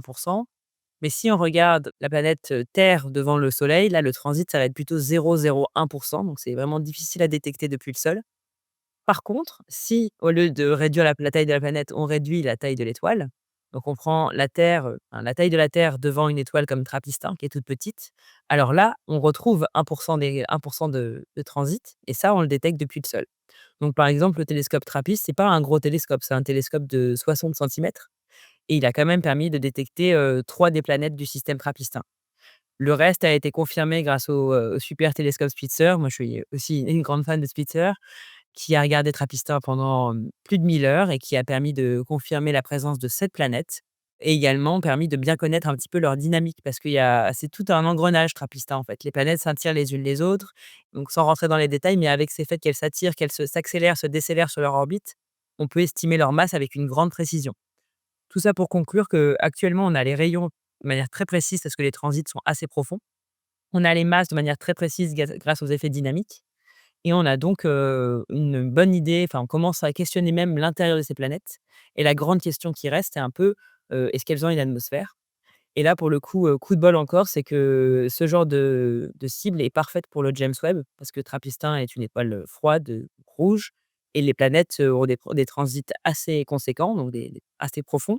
Donc avec James Webb, c'est tout à fait possible d'aller commencer à faire de la spectroscopie de planètes rocheuses, chose qu'on ne peut pas du tout faire si on regardait une planète comme la Terre autour d'un soleil actuellement. Donc voilà, on en est là. On a eu, la chance d'avoir beaucoup de temps sur James Webb parce que comme c'est un système, dont beaucoup de gens parlent, pour donner une petite statistique, il y a plus de 280 papiers qui ont été, peer reviewed comme on dit, donc vus par des comités de lecture, qui sont maintenant publiés sur Trappist-1 depuis 2017. C'est énorme pour un seul système. Il y a même eu des conférences spéciales Trappist-1. Je crois que j'ai peut-être vu il y a peut-être une conférence Betapic qui a dû avoir lieu, mais sinon je crois qu'il y a pas eu d'autres systèmes comme ça. Donc ça, c'est assez incroyable. Ici, là, dans ce podcast, entre Jérémy, Franck et moi, on est tous un petit peu des fans de Trappist-1. On a beaucoup travaillé dessus. Et donc voilà, donc on arrive à l'ère James Webb, maintenant plus de 270 heures d'observation. On va bientôt arriver sur 300 heures. Donc beaucoup de programmes différents, une dizaine de programmes différents. Certains étaient, dans le temps garanti, donc c'était prévu avant même que James Webb parte et d'autres ont été acquis après.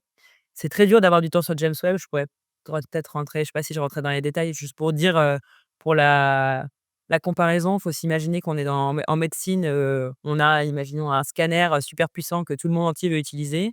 Évidemment, tout le monde ne peut pas l'utiliser comme ça. Il faut donc, postuler à du temps. Donc tous les ans, nous, on a un appel par an pour avoir du temps sur James Webb. Là, c'était le 16 octobre et il faut écrire, plein de propositions d'observation. Il faut expliquer en quelques pages, pourquoi ce que nous on veut faire, c'est mieux ou ça va apporter plus de science. C'est pas facile, il faut en envoyer beaucoup parce que, c'est très compétitif. Il y a un taux de succès qui est plutôt de environ 1/10, ça dépend des années. Donc voilà, bref, tout ça pour dire, il y a ces programmes observateurs, ils sont durs à avoir, mais plusieurs équipes dans le monde entier en ont eu sur James Webb, avec, TRAPPIST-1 pardon. Et quelles sont les conclusions? Alors en transit, donc quand la planète passe devant l'étoile, ce qui est censé être le plus simple pour regarder l'atmosphère, on a des petits problèmes, de contamination stellaire. Donc je vais peut-être pas rentrer dans les détails, mais ces étoiles froides, elles ont un désavantage de pas être totalement homogènes. Elles ont des taches, chaudes et froides sur leur surface et ces taches chaudes et froides, elles ont un propre spectre qui peut contaminer le spectre en transmission des planètes et donc un peu, mimer l'effet d'atmosphère. Donc pour l'instant, on est un petit peu, en train de séparer la partie, contamination stellaire et la partie atmosphère des planètes. C'est un peu compliqué en transit, pour, le planète TRAPPIST-1. Par contre, en éclipse, donc là, quand on regarde, quand la planète passe derrière, on a détecté, les éclipses des planètes TRAPPIST-1 B et C, donc les 2 plus proches et ça, c'était une révolution parce qu'elles sont quand même, déjà petites et surtout, pas forcément très chaudes. On parle de 500 Kelvin, donc c'est pas tant que ça. C'était les planètes les plus chaudes à être vues en occultation. Donc on a, comme disait Franck tout à l'heure, on a un peu mesuré leur chaleur dans une, bande donnée. Là, c'était à 15 microns, donc vraiment dans l'infrarouge. Donc ça, c'était une petite révolution. On a fait ça dans 2 bandes, pour la planète TRAPPIST-1 B à 12,8 et 15 microns. On a vu des chaleurs un petit peu différentes. Notre but à la base, c'était de voir des vraies différences pour identifier peut-être la présence de dioxyde de carbone qui absorbe très fortement à 15 microns. On l'a pas vu. On a que 2 points, mais on propose des scénarios pour, peut-être, quel type de rocher ça pourrait être s'il y a pas d'atmosphère ou quel type d'atmosphère, peut-être un petit peu ad hoc, pourrait expliquer ce qu'on voit. Je sais pas si j'ai le temps d'expliquer tout ce qu'on a fait parce que c'est des papiers, plus récents et peut-être plus techniques. Mais bon, tout ça pour dire qu'on est à ce niveau-là et récemment, l'année dernière, on a eu la chance d'avoir la courbe de phase, donc de Trappistin B et C. C'est-à-dire qu'on a choisi un moment opportun pour phaser les 2 courbes de phase. On a regardé toute une orbite de B et presque toute une orbite de C et on a regardé un moment précis pour avoir l'éclipse de Trappistin B et C au même moment. Donc ça nous permet d'avoir une éclipse encore plus profonde. Donc ça, c'est des données, incroyables. C'est 70 heures d'observation en continu. Pense pas me tromper pour dire que c'est le programme en continu le plus long avec James Webb pour les exoplanètes. Jusqu'à il y a pas longtemps, c'était le programme le plus long tout court en continu, mais maintenant il y a eu des champs profonds qui sont plus longs. Donc voilà. Donc c'était déjà, instrumentalement quelque chose de remarquable ce programme. On est tous les 3 impliqués et je pense qu'on sait que c'était vraiment une chance que ça soit accepté. Au niveau des résultats, on peut pas trop rentrer dans les détails parce que le papier, il est en train d'être revu actuellement par des comités de lecture. Mais malheureusement, sans donner trop de spoil, il semble pas qu'on identifie trop de redistribution de chaleur. Donc, pas trop de fluide, donc l'atmosphère, qui redistribuerait la chaleur. Mais c'est pas forcément une mauvaise chose, bah, déjà parce que les planètes rocheuses, étudier leur surface, c'est aussi très intéressant. Moi, j'adore les cailloux, j'adore donc, voilà. Et aussi parce que ça veut rien dire pour les planètes, externes. Donc par exemple, dans le système solaire, Mercure n'a pas d'atmosphère, ce qui veut rien dire pour Vénus et la Terre. Donc c'est pas totalement exclu que les planètes qui, elles, soient en zone habitable, qui sont Trappist-1 E, F et G, aient une atmosphère. Voilà un petit peu l'état des lieux de ce que peut faire sur James Webb. Peut-être, Jérémy, tu veux ajouter, d'autres choses? Bon, juste pour dire qu'effectivement, TRAPPIST, ce qui est intéressant, c'est qu'elle est observable. Les planètes sont toutes, vraiment, alors difficiles, hein, mais quand même à la limite de ce qu'on arrive à faire avec James Webb et surtout qu'il y en a plusieurs dans le système. Donc en fait, c'est un peu un rêve d'avoir un espèce de système solaire, en complètement différent, mais on va pouvoir comparer, différents types de planètes qui ont la même étoile, qu'on a vécu un peu, finalement dans le même système, dans le même environnement et ça, c'est quelque chose qu'on peut pas souvent faire, avec l'exoplanète et c'est je pense la raison pour laquelle ce système, il est aussi intéressant pour tout le monde finalement. OK, alors un petit peu avant de passer à un bilan et un peu un futur, qu'est-ce qu'on pourra faire, après?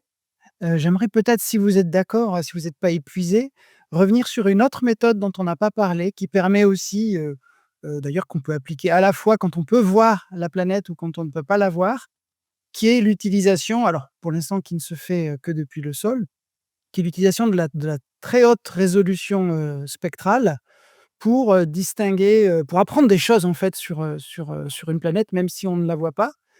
Est-ce que l'un de vous veut commenter ça, Jérémy peut-être? Bah, là, effectivement, alors c'est finalement la très haute résolution spectrale, c'est quoi? Bah, c'est comme on l'a dit tout à l'heure, il y avait la méthode où on sépare angulairement, donc spatialement, la lumière de l'étoile et de la planète. Il y a le transit, on va la séparer, temporellement, donc en regardant des moments où on voit la planète et des moments où on ne voit pas et là, la haute résolution spectrale, finalement, on va vouloir la séparer spectralement.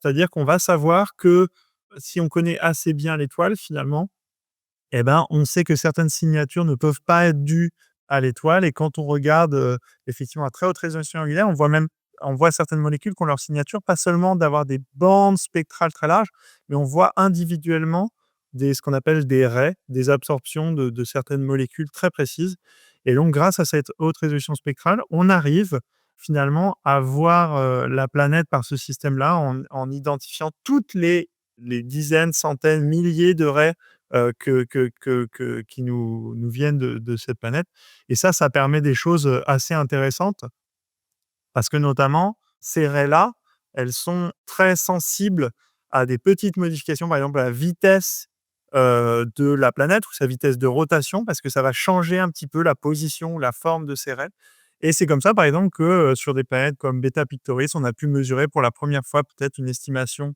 de la vitesse de rotation de la planète, par exemple, qui, a l'air de tourner, assez vite finalement comme Jupiter. Où on a pu aussi détecter, vraiment le mouvement orbital de cette planète, donc qui, comparé à ce que peut-être, ce dont vous avez peut-être parlé dans des épisodes précédents, où on a la méthode de l'hélicosymétrie radiale, mais qui mesure la vitesse de l'étoile et qui nous permet de déduire une planète. Là, on voit vraiment le mouvement de la planète et donc ça a pu notamment avec, 51, PEG B, la première exoplanète connue, ça a permis d'être sûr, là, de la masse de la planète puisqu'on avait plus cette dégénérescence, cette, méconnaissance de la masse exacte de la planète qu'il y a toujours avec la méthode de la vaisseaumétrie radiale et donc une autre anecdote, c'est que ça a quand même permis d'être sûr que 51 Peg B était bien une planète et pas, on aurait pu être dans un cas, très, très, spécifique, avoir, 51 Peg B aurait pu être une espèce de naine brune ou petite étoile, qui serait, très inclinée par rapport à nous et qui ferait qu'on la verrait seulement.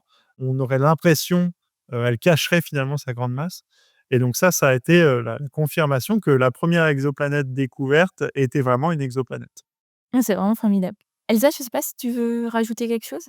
Non, dire aussi que c'est, aussi une partie de l'avenir, cette méthode, parce qu'il y a l'ELT qui arrive avec, notamment, l'instrument Andes qui, va aussi être une petite révolution pour les exoplanètes et on aura la chance, j'espère, d'avoir, Andes et James Webb en même temps. Alors, il me semble que faire le lien entre, haute résolution et du coup, moyenne résolution avec James Webb, c'est pas forcément évident pour, avoir nos spectres. Actuellement, ça se fait pas trop et ça va sûrement se faire et ouais, pour moi, c'est plus, ouais, c'est aussi la méthode d'avenir, un peu comme l'imagerie directe, de manière générale. Eh ben, justement, pour parler des limites et des méthodes d'avenir, quels sont les biais aujourd'hui, les limites, de ces 2 méthodes qu'on a vues? Donc quand on voit l'exoplanète, c'est l'imagerie directe et quand on ne la voit pas et qu'on fait plutôt des méthodes de type, transit, quelles sont les limites? Qu'est-ce qu'on ne peut pas voir avec ces méthodes et qu'est-ce qu'on pourra faire à l'avenir pour tenter de voir, avec ces méthodes? En gros résumé quand même. Elsa? Alors pour la méthode des transits, la première limitation, elle est, géométrique, c'est la probabilité de transit. C'est-à-dire que notre probabilité de transit, elle est la probabilité que la planète, elle passe devant l'étoile du point de vue de l'observateur, elle est, proportionnelle au rayon de l'étoile divisé par la distance entre la planète et l'étoile. Mais elle est petite, hein, par exemple pour Trappist-1, B, si on prend, je l'ai fait calculer à mes étudiants, donc je l'ai en tête, c'est 5. Donc c'est pas grand-chose. On a un peu encore une fois un coup de bol que les planètes Trappist-1, en plus, elles sont toutes coplanaires, elles sont toutes, dans notre champ de vue et elles transitent toutes. Mais on sait bien que la majorité des planètes vont pas transiter, donc c'est pour ça que l'imagerie directe, là, va vraiment compléter énormément nos populations. Donc pour moi, ce serait la première limitation. Après, quelle autre limitation on peut voir en transit? Il y a des limitations, comme je parlais de contamination stellaire qui peuvent être, quand même prises en compte. Après, je sais pas, Jérémy, si tu as d'autres limitations qui te viennent en tête pour les transits? Oui, on a tu disais effectivement la probabilité de transit. Alors, on peut rappeler, par exemple, que pour la Terre autour du Soleil, c'est, 1 sur 200.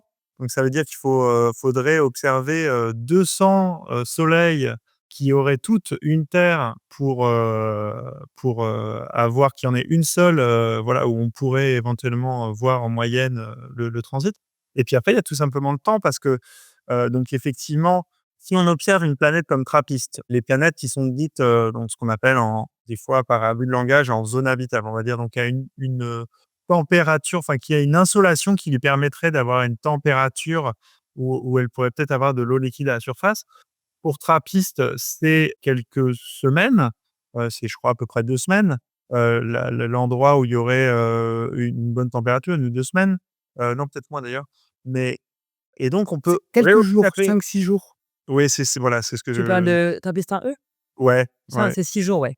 6 jours, voilà, donc 1 semaine, on va dire, grosso modo et en fait, ça veut dire que toutes les semaines, on peut observer un transit de cette planète. Mais si on veut aller, par exemple, sur, des planètes type la Terre, par exemple autour d'un soleil, et ben, on sait, hein, la Terre, c'est 1 an. Ça veut dire qu'on a même si on arrive à détecter cette planète, ce qui est déjà pas gagné, il faut attendre tous les ans de voir ce transit. Et donc, c'est extrêmement long pour pouvoir répéter des transits, ce qu'on est obligé de faire. Par exemple, on le voit bien pour TRAPPIST, on a parlé de plein de types d'observations.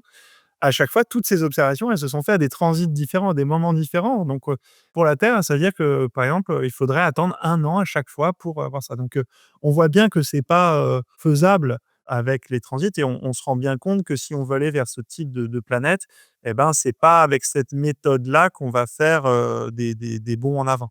Oui et pour ajouter en plus et si même si on avait la chance, de tomber sur le transit, ils sont beaucoup plus longs. Donc même rien que l'observation du transit elle-même est un challenge parce qu'il faut avoir, vous le savez encore pendant parfois, plusieurs jours de suite pour avoir vraiment, le côté avant bien plat, le transit et encore un co un flux d'étoiles assez plat. Donc c'est vraiment oui, c'est pas ça paraît pas très possible, de suivre des planètes en transit, des terres autour de type solaire. Et pourtant, on a quand même de futurs projets qui sont très très excitants, en transit et Jérémy, tu veux peut-être nous parler, de la mission Ariel qui va être lancée en 2028 si je me trompe pas? 2029, je pense maintenant. Oui, bah, effectivement, alors là, c'est une approche un peu différente. C'est avec James Webb, on va dans le plus gros, pouvoir faire des planètes plus petites et plus froides, pour vraiment aller vers, ces planètes, qui sont, aussi très intéressantes. Et en fait, on a eu cette idée, il y a déjà, plusieurs décennies que oui, c'est intéressant, mais en fait, si on veut aller vers, des questions d'exobiologie, il nous faut aussi comprendre ce que, une planète sans vie c'est. Parce que comme je le disais tout à l'heure, bah, en fait, les exoplanètes, dès qu'on regarde les exoplanètes, on a quand même beaucoup de surprises. Et même si, il y a sans doute pas, de biologie sur ces planètes-là, bah, elles sont quand même très surprenantes des fois de par leur chimie, de par leur composition, de par plein de choses. Et donc on s'était dit que c'était intéressant aussi de cartographier finalement ces planètes de manière un peu systématique pour que le jour où on observe des planètes plus intéressantes d'un point de vue, astrobiologique, et ben, d'avoir, finalement un background sur c'est quoi la diversité des atmosphères de manière générale. Et donc, c'est un peu ça qui a mené à la mission Ariel, qui en fait va être, pour faire simple, un espèce de vraiment mini James Webb, c'est-à-dire, observation de planètes en transit sur une gamme de longueur d'onde, donc un peu plus réduite quand même que James Webb parce que voilà, on n'a pas c'est pas du tout les mêmes budgets. Et aussi un télescope pour le coup beaucoup plus petit.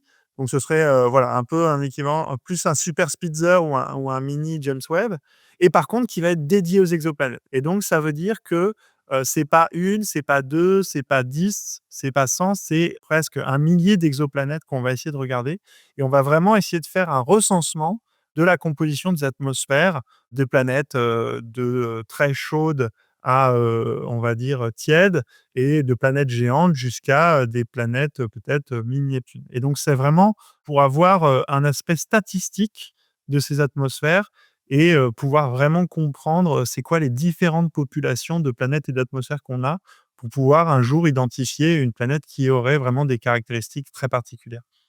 Alors, bah, on a vu un petit peu, ce qu'on était capable de faire aujourd'hui, à la fois en imagerie directe ou, par des méthodes indirectes comme les transits. Si on revient un petit peu au thème qui sous-tend, cette première saison du podcast, qui est la possibilité peut-être de rechercher des signes de vie, sur d'autres planètes. Il vous semble que donc bien sûr, sans faire aucune hypothèse sur ce que pourraient être ces signatures, on a quand même l'impression que ça passe par une caractérisation de l'atmosphère, de la surface, de l'environnement. Est-ce qu'il vous semble que, l'imagerie directe, c'est le futur? Par rapport aux énormes limites qu'on a aujourd'hui, qu'est-ce qui vous semble qu'on pourrait faire? Qu'est-ce qu'on pourrait faire avec l'imagerie qu'on ne peut pas faire, par exemple, avec les transits? Elsa, tu voudrais commenter là-dessus? Bah, déjà, je confirme, de mon point de vue actuel, en tout cas, avec les connaissances actuelles, je dirais que l'imagerie, en effet, c'est l'avenir pour cette question d'habitabilité, de recherche de conditions, habitables. C'est sûr que voir la lumière de la planète elle-même, c'est quand même beaucoup plus simple pour s'affranchir, de toutes les autres contaminations qu'on peut avoir ou tous les effets qu'on peut avoir. Après, je suis bien consciente que ça risque de prendre du temps, ne serait-ce que bah, avec l'ELT, on a en troisième génération un instrument PCS, qui serait très prometteur pour regarder des planètes en zone habitable, autour d'étoiles proches. Mais sinon, on va peut-être devoir attendre, HWO qui est, Habitable World Observatory. Ah oui, bah, l'ELT, c'était le Extremely Large Telescope, donc voilà, encore des noms très innovants, côté européen. Et HWO, donc ça, bon là, pour le coup, l'experte, c'est Lucie, donc je pense que je laisserai Lucie, ajouter un mot sur HWO. Mais oui, je dirais que c'est plutôt avec ces télescopes, mais c'est plutôt à l'horizon, 2040-2050 qu'on aura des réponses plus éclairées, au niveau habitabilité. Et Jérémy, donc, Quand on parle de planètes en zone habitable, on se réfère à la capacité que la surface puisse avoir de l'eau liquide, par exemple des océans. Et toutes les méthodes qu'on a aujourd'hui sont là pour sonder l'atmosphère. De l'atmosphère, il faut arriver, tu en as parlé à un moment donné pour K2-18, il faut arriver à déduire des choses sur la surface. Est-ce qu'on aurait possibilité un jour de voir la surface et de dire quelque chose sur la présence d'eau de façon un petit peu plus directe? Oui, alors il y a plusieurs, possibilités. Alors, effectivement, on en parlait tout à l'heure, il va falloir plein d'indicateurs qui viennent de plein de méthodes différentes. Mais effectivement, si on voulait détecter typiquement un océan, bah, il faudrait certaines choses, certaines conditions. Pas forcément si on découvrait de la vapeur d'eau, dans l'atmosphère, d'une planète qui serait assez froide pour un océan, ça serait, effectivement important. Il faudrait aussi que la masse et le rayon de la planète soient compatibles avec donc la densité soit compatible avec, peut-être une planète, rocheuse qui pourrait avoir un océan à sa surface. Et bien sûr, bah, le graal dans ce genre d'observation, ça serait effectivement peut-être même de voir, alors peut-être en lumière réfléchie, ce qu'on appelle, la réflexion spéculaire de l'océan, qui est cet effet que si vous regardez, bah, tout simplement, si vous regardez l'océan, par exemple, le soir au moment d'un coucher de soleil, vous voyez vraiment une espèce de réflexion du soleil dans l'océan qui n'est pas du tout la même sur l'océan que si vous regardiez ça, au-dessus, je sais pas, d'une forêt ou simplement, du bitume. Et donc ça, effectivement, ça pourrait avoir une signature, complètement différente, qui est, par exemple, une des façons dont on a, en fait, détecté ou au moins confirmé la présence de lacs de méthane sur Titan, en voyant effectivement dans des images, de Cassini, cette petite tache, cette petite réflexion du soleil. Ils avaient fait attention à la géométrie pour pouvoir cette réflexion. Donc ça pourrait être une manière de faire, mais donc là, ça c'est effectivement, ça demande, des instruments extrêmement, précis, donc qui peuvent à la fois être précis, en termes de lumière collectée, mais qui arrivent effectivement à séparer, la planète de son étoile. Et alors pour continuer juste, on a parlé de l'ELT, ça c'est au sol. On a parlé de donc HWO qui est du côté américain, ce qui est proposé dans l'espace. Alors il y a aussi quand même à l'ESA, il y a aussi un concept qui a été proposé, mais qui est extrêmement ambitieux, hein. C'est alors pour le coup de s'affranchir parce qu'on a dit qu'il fallait des télescopes grand pour pouvoir séparer la planète de son étoile. On a parlé du fait, voilà, de mettre éventuellement un coronagraphe, mais il y a une autre, possibilité, c'est de faire ce qu'on appelle de l'interférométrie et en fait, finalement, de combiner la lumière de plusieurs télescopes qui seraient assez éloignés les uns des autres. Et c'est ce qu'on fait, par exemple, en radio sur Terre, ça a été on en a parlé, le Event Horizon Telescope, c'était exactement ça.